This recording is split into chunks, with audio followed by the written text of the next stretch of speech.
Abu Dhabi के आसमान में 3 ड्रोन दिखे। 2 ड्रोन को यूएई के डिफेंस सिस्टम ने ढेर कर दिया, लेकिन तीसरा ड्रोन फट गया। यह ड्रोन धमाका बराकाह परमाणु प्लांट पर हुआ। धमाके के बाद एटमी सेंटर के बिजली जनरेटर में आग लगी। संयुक्त अरब अमीरात के एटमी सेंटर को किसने दहलाया?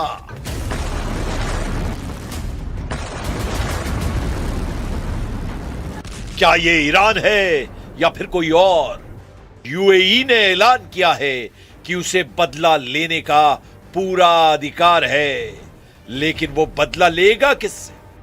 क्योंकि हमला किसने किया है इसकी कोई जानकारी अब तक नहीं दी गई है, मगर शक सिर्फ ईरान पर है, क्योंकि ईरान ने अमेरिका इजराइल के बाद सबसे ज्यादा यूएई को पीटा है। युद्ध के दौरान ईरान ने 2800 से ज्यादा ड्रोन और मिसाइल से यूएई पर हमले किए हैं।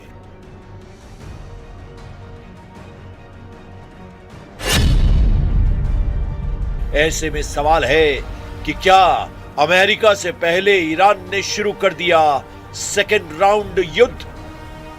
सुपर पावर को ओमान सागर में पीटेगा रेवोल्यूशनरी कमांडर रेजाई।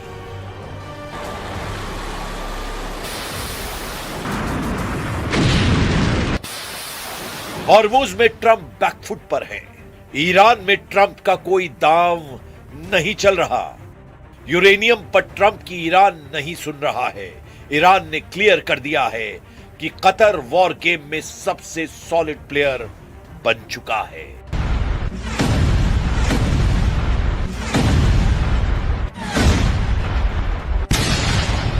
लेकिन होगा वही जो सुप्रीम लीडर मुस्तबा चाहते हैं। ईरान ने अपनी प्लानिंग तेज कर दी है। ईरान कई मोर्चे पर हमले शुरू कर चुका है।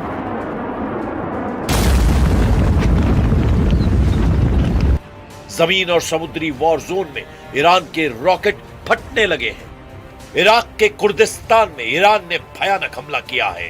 रेवोल्यूशनरी लड़ाकों ने दावा किया है कि कुर्दिस्तान में अमेरिका और इजराइल से जुड़े समूहों पर हमला किया गया है। ISNA समाचार एजेंसी की रिपोर्ट के मुताबिक अमेरिका से हथियारों और गोला बारूद की एक बड़ी खेप को हमले में तबाह कर दिया गया। दूसरी तरफ अमेरिका ने अभी हमले को टाल देने का ऐलान कर दिया है। आखिर ट्रंप ईरान पर हमला क्यों नहीं कर पा रहे? सिर्फ खाड़ी देशों के कहने पर उन्हें अपना प्लान बदलना पड़ा है। यह बात इजराइल को हजम नहीं हो रही है, जबकि ट्रंप ने बताया है कि उन्हें कतर के प्रधानमंत्री अल थानी ने ईरान से समझौता कराने का वादा किया है। कतर के साथ ट्रंप को सऊदी अरब और यूएई ने डील फाइनल कराने की गारंटी दी है। Gonna let Iran have a nuclear weapon. So I was called by these 3 countries plus others, and they're dealing directly with our people and right now Iran. And there seems to be a very good chance that they can work something out. If we can do that without bombing the hell out of them, I'd be very happy. जिन देशों के वादे पर Trump ने हमला रोका है, उन्होंने Trump से हमले के बाद होने वाले नुकसान का जो अनुमान लगाया है, उसने अमेरिका के होश उड़ा दिए हैं। कतर ने ट्रंप को समझाया है कि अगर दोबारा युद्ध भड़का तो ईरान खाड़ी के दुश्मन देशों के तेल और गैस ठिकानों को बर्बाद कर देगा। एक्सियोस के मुताबिक ट्रंप ने जब सऊदी अरब और यूएई के लीडर से फोन पर बात की तो उन्होंने भी गैस और तेल ठिकाने के बर्बाद होने की दुहाई दी। ट्रंप को खाड़ी देशों ने इससे भी खतरनाक हमले से आगाह किया। वो अमेरिका सैन्य अड्डों से जुड़ा है, जिसमें कहा गया है कि ईरान इस बार सभी यूएस बेस को टारगेट पर ले चुका है। ईरान की तरफ से यह साफ कहा गया है कि खाड़ी देशों को वो दुश्मन नहीं मानता, लेकिन अमेरिका इजराइल की मदद करने वालों को बराबर सजा दी जाएगी।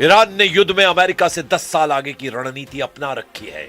ईरान के कट्टर लड़ाके हथियारों से नहीं, अपनी सूझबूझ से बाजी जीतने के करीब पहुंच गए हैं।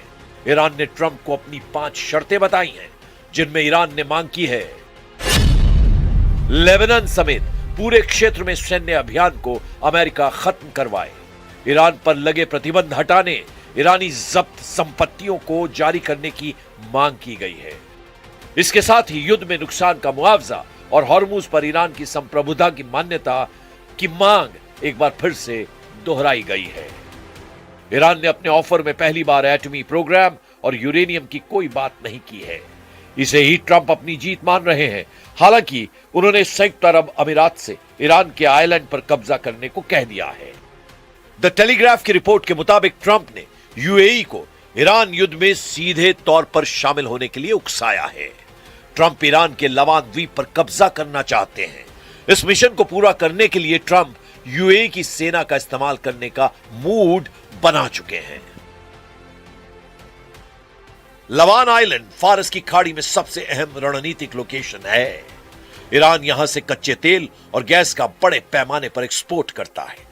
ट्रंप ईरान की एटीएम मशीन कहे जाने वाले आइलैंड पर कब्जा कर रेवोल्यूशनरी लड़ाकों को झटका देने की चाल चल रहे हैं, जबकि मुस्तबा फोर्स ओमान सागर में अमेरिका के खिलाफ जबरदस्त हमलों की तैयारी कर चुकी है।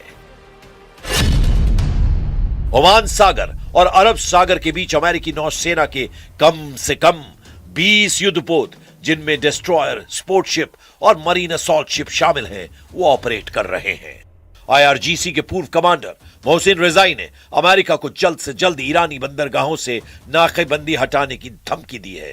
कमांडर रिजाई ने कहा है कि ट्रंप ने ब्लॉकेड नहीं हटाया तो ओमान सागर अमेरिकी नेवी की कब्रगाह बन सकता है। मतलब यह है कि हॉर्मुज फ्रंट साइलेंट है तो ओमान फ्रंट एक्टिव है, ईरान फ्रंट साइलेंट है तो इराक फ्रंट एक्टिव है, सीरिया फ्रंट साइलेंट हुआ है तो लेबनान और गजा फ्रंट एक्टिव हो गए हैं। खाड़ी में युद्ध रुका नहीं है, बम बरस रहे हैं, मिसाइलें फट रही हैं, ड्रोन धमाके भी हो रहे हैं। फर्क बस इतना है कि खुल्लम खुल्ला युद्ध की जगह स्ट्राइक की जा रही है, जिससे दुश्मन को कमजोर किया जा सके, क्योंकि अगली लड़ाई बड़ी भीषण है, क्योंकि अगला राउंड सबसे भयानक है। ईरान के बख्तियारी कबीले ने अमेरिका के नाम जो पैगाम भेजा है, वो यही बता रहा है कि युद्ध का नेक्स्ट एपिसोड सोच से परे होगा।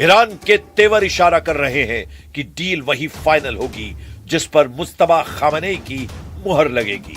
मुस्तबा खामनेई क्लियर कर चुके हैं कि न्यूक्लियर प्रोग्राम ईरान की राष्ट्रीय संपत्ति है।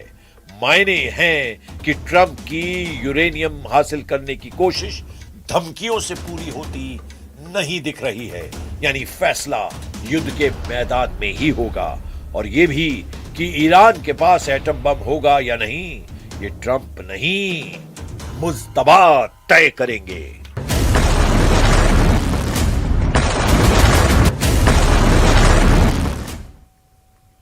और ट्रंप की बार बार धमकियों और तैयारियों के खिलाफ पूरा ईरान ने पलटवार किया है। ईरान ने कहा कि जंग के लिए पूरा ईरान तैयार है, तो वहीं कई एक्सपर्ट्स मान रहे हैं कि इस बार ईरान इजराइल के साथ साथ खाड़ी देशों में भी जबरदस्त तबाही मचा सकता है।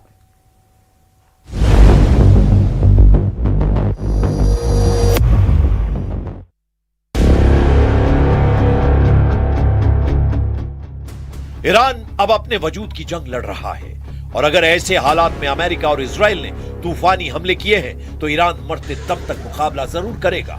खबर तो यह भी है कि रूस और चीन भी अमेरिका की तमाम अपीलों के बावजूद ईरान की हथियारों से जबरदस्त मदद करने पर उतारू हैं। मीडिया रिपोर्ट्स में दावे किए जा रहे हैं कि ईरान को चीन भारी मात्रा में घातक हथियार अलग अलग रूट से सप्लाई करने जा रहा है। ईरान युद्ध में कुछ ऐसा चल रहा है जिसने हर किसी को हैरान कर दिया है। अमेरिकी प्रेसिडेंट डोनाल्ड ट्रंप ने कहा कि ईरान के खिलाफ जारी जंग अमेरिका हर हाल में जीतेगा। चीनी दौरे के दौरान ट्रंप ने कहा था ईरान या तो समझौता करेगा या फिर तबाह हो जाएगा, लेकिन सवाल उठता है कैसे? हॉर्मूज पर ईरानी पकड़ रत्ती भर कब नहीं हुई है। इधर ट्रंप ने जिनपिंग पर दबाव डाला है कि हॉर्मूज को किसी भी कीमत पर खुलवाया है। जो खुफिया रिपोर्ट्स आ रही हैं वो हैरान करने वाली हैं। जिनपिंग का ट्रंप से ईरानी धोखा, तेहरान पहुंचे चीनी हथियार। चीन द्वारा ईरान को बड़े पैमाने पर हथियार बेचने की तैयारी को लेकर मई 2026 में कई गंभीर खुफिया रिपोर्ट्स और दावे सामने आए हैं। खुफिया रिपोर्ट्स के बड़े दावे, कई अंतरराष्ट्रीय खुफिया इनपुट्स और सैन्य विश्लेषकों के मुताबिक चीन और ईरान के बीच एक महारक्षा सौदा अंतिम चरण में है। उन्नत लड़ाकू विमान, रिपोर्टों के अनुसार चीन ईरान को अपने आधुनिक J-10C और शायद J-20 स्टिल्थ फाइटर लड़ाकू विमान देने की योजना बना रहा है ताकि ईरान की पुरानी हो चुकी वायुसेना को बदला जा सके। मिसाइल और ड्रोन तकनीक, खुफिया दावों के अनुसार चीन ईरान को हाइपरसोनिक मिसाइल तकनीक और उन्नत स्वॉर्म ड्रोन सिस्टम की सप्लाई करने की तैयारी में है। वायु रक्षा प्रणाली, ईरान अपनी हवाई सीमाओं को इजरायली हमलों से सुरक्षित करने के लिए चीन की HQ-9 जैसी आधुनिक सतह से हवा में मार करने वाली मिसाइल प्रणालियों में गहरी रुचि दिखा रहा है। आंख से खेल रहे हैं ईरान चीन। इधर अमेरिकी विदेश मंत्रालय ने कहा कि यदि चीन युद्ध के इस दौर में ईरान को घातक हथियार देता है तो इसे आंख से खेलना माना जाएगा। राष्ट्रपति डोनाल्ड ट्रंप ने संकेत दे दिया है कि जो भी देश ईरान को सैन्य सहायता देगा उस पर अमेरिका और उसके सहयोगी देश कड़े आर्थिक प्रतिबंध लगाएंगे।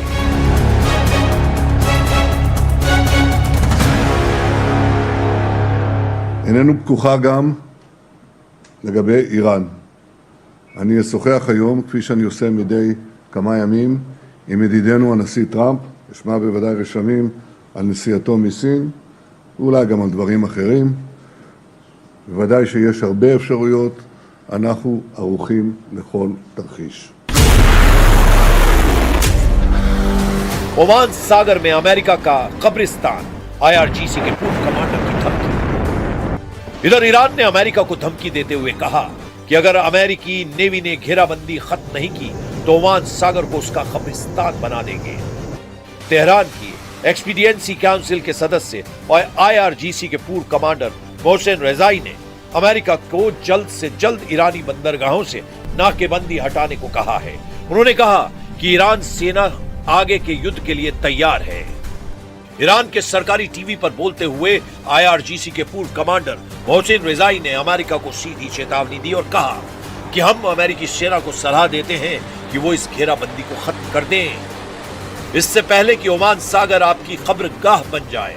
पूर्व IRGC कमांडर ने ईरानी बंदरगाहों पर अमेरिकी घेराबंदी को युद्ध का तरीका बताया और कहा कि इसका सामना करना तेहरान का अधिकार है। इधर ईरानी मीडिया द्वारा जारी ताजा वीडियो और फुटेज के मुताबिक तेहरान ने देश की प्रमुख मस्जिदों को सैन्य ट्रेनिंग सेंटर्स में बदल दिया है।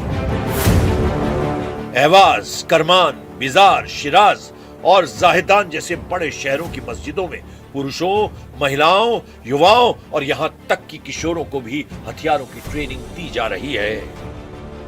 ईरान में इस समय राष्ट्रवाद चरम पर है और इसकी पूरी मिलिट्री ट्रेनिंग को सरकार ने जान फिदा बराए ईरान यानी ईरान के लिए जान दे देंगे अभियान का नाम दिया है। ईरानी दावों के मुताबिक अब तक 3 करोड़ 10 लाख से अधिक ईरानी हथियारों की ट्रेनिंग के लिए अपना रजिस्ट्रेशन करवा चुके हैं। अब सवाल उठता है कि ऐसे हालात में अगर अमेरिका हमला करता है तो क्या ईरान जबरदस्त पलटवार से अमेरिका और इजराइल को चौंका पाएगा?